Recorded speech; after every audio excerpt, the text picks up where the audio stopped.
ኤደን ጌታቸው ትባላለች። ከደቡብ ኢትዮጵያ ክልል አሪ ዞን ከሰሜን አሪ ወረዳ ነው ወደ አዲስ አበባ የመጣችው። ገና በ4 ዓመቷ የአካል ጉዳት የደረሰባት ኤደን በብዙ ፈተናዎች አልፋ ዛሬን ደርሳለች። ሌሎች ላይ የሚጋባ ተስፋ ፊቷ ላይ የሚነበበው ኤደን በሀገራዊ የምክክር ጉባኤ ለመሳተፍ የበርካታ ኢትዮጵያውያን ሀሳብ ይዛ ከመዲናዋ ደርሳለች።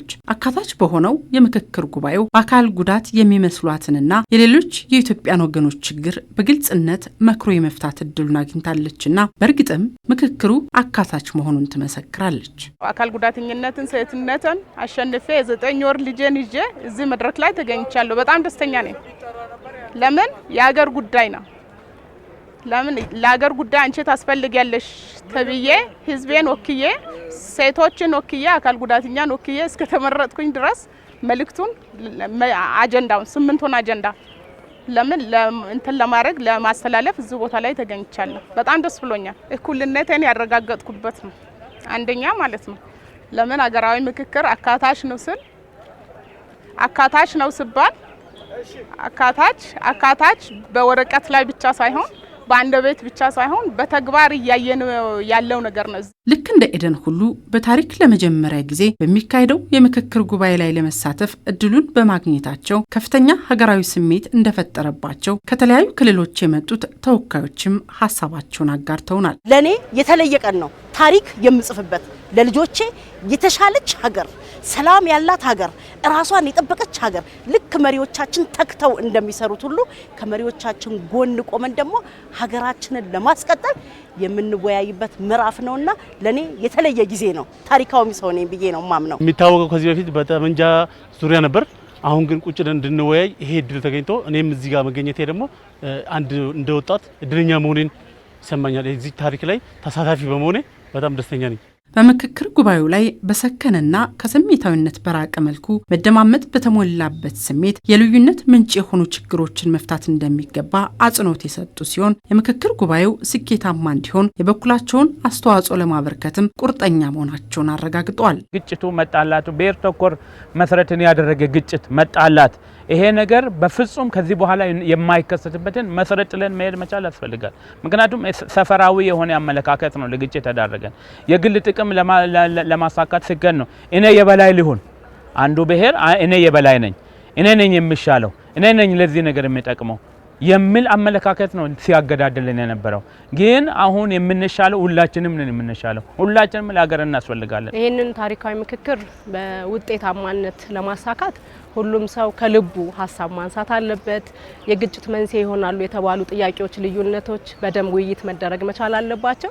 እነዚህ ላይ የሀሳብ ልዩነት ናቹራል ነው፣ ተፈጥሯዊ ነው። ልዩነቶች አሉ፣ ግጭቶች አሉ። ግን ማኔጅ የምናደርግበት መንገድ ከፍ ያለ መሆን መቻል አለበት። በደንብ ከልብ በመነጋገር ቁስልን በሚያክም መንገድ መሆን ስላለበት ሁሉም ሰው እንደ በጾታ ብቻ ሳይሆን ሁሉም ሰው ድርሻውን በመጣበት በወከለበት የማህበረሰብ ክፍል የድርሻውን ሊወጣ ይገባል ብዬ አስባለሁ።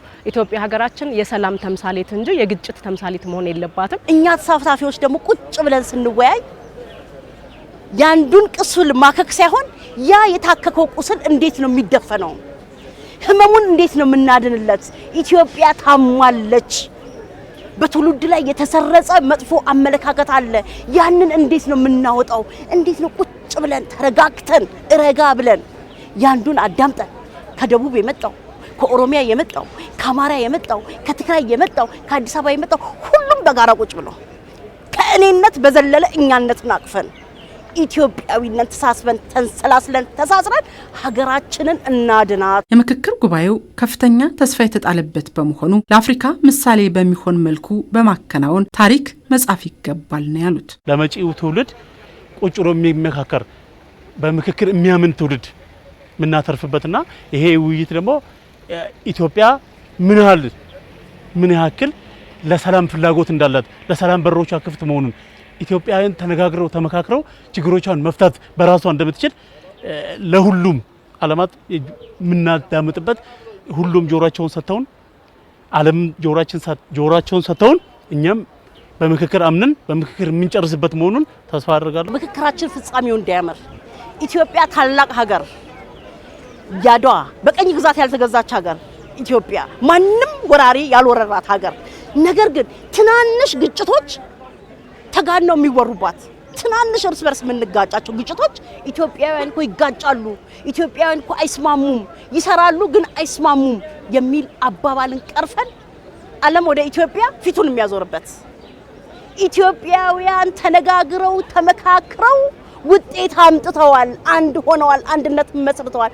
ስለዚህ እኛም እንደ ኢትዮጵያ እንመካከር የሚሉ አፍሪካውያን እንዲመጡ የሚል ዓለም እንዲመጣ እኛም ጥሩ የሆነ ውይይት አድርገን ልክ የአድዋን ታሪክ እንዳስቀመጥነው ኢትዮጵያ ላይ ታሪክ እናስቀምጣለን። ችግሮች በተለያየ መንገድ ሀፕን ያደርጋሉ ይፈጠራሉና የተፈጠሩ ችግሮችን በጉልበት በኃይል ሳይሆን በውይይት ተነጋግረን የተበደልንባቸውን ርዕሰ ጉዳዮች እያንዳንዳቸውን አንድ ባንድ እያነሳን ተነጋግረን ቀጣይ የተረጋጋች ኢትዮጵያ ሰላም የሰፈነባት እንድትሆን ለትውልዳችን ማስረከብ አለብን ብዬ አስባለሁ። ሁሉም ይሄንን ታሪካዊ ኃላፊነት እንዲወጣ መልእክቴን አስተላልፋለሁ።